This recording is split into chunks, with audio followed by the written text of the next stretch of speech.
બદલાયેલું લોકોને પણ ગમ્યું। રિવરફ્રન્ટ અને ગોતા ખાતેના આ દ્રશ્યો અલગ અલગ વિસ્તારોમાં આજે વાદળછાયું વાતાવરણ જોવા મળી રહ્યું છે।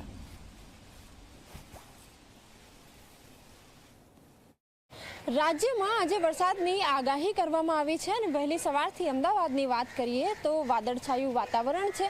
એક તરફ ક્યાંક ગરમીનો જે બફારો હતો એનાથી રાહત મળી છે અને અત્યારે આપ નજારો જુઓ કે જે રિવરફ્રન્ટ કે જે અમદાવાદનો સૌથી ફેમસ એરિયા છે ત્યાંના આપ દ્રશ્યો જોઈ શકો છો કે વાદળછાયું વાતાવરણ છે અને વહેલી સવારથી જ લોકો પણ ક્યાંક આજે વાતાવરણ છે એની મજા માણતા હોય તેવા પ્રકારના દ્રશ્યો રિવરફ્રન્ટ ખાતે જોવા મળી રહ્યા છે। મહત્વની વાત એ છે કે આજે રવિવાર પણ છે અને વાતાવરણમાં પણ જે પ્રકારે ફેરફાર નોંધાયો છે એની સૌ કોઈક મજા માણી રહ્યા છે। હવે વરસાદની વાત કરીએ તો આજે રાજ્યમાં વરસાદને લઈને ઓરેન્જ એલર્ટ તો યલો એલર્ટ પણ આપવામાં આવ્યું છે। નાવકાસ્ટ બુલેટિન કે જે 7 વાગ્યાથી 10 વાગ્યા સુધી હવામાન વિભાગે જાહેર કર્યું છે એમાં પવન અને વીજળીના કડાકા ભડાકા સાથે વરસાદની આગાહી કરવામાં આવી છે।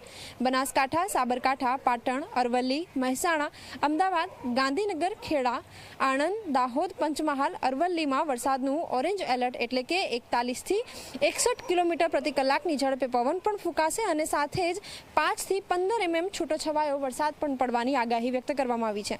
આ સાથે જ દ્વારકા, જામનગર, રાજકોટ, અમરેલી, મોરબી, સુરેન્દ્રનગર, કચ્છમાં પણ હળવા વરસાદની આગાહી વ્યક્ત કરવામાં આવી છે।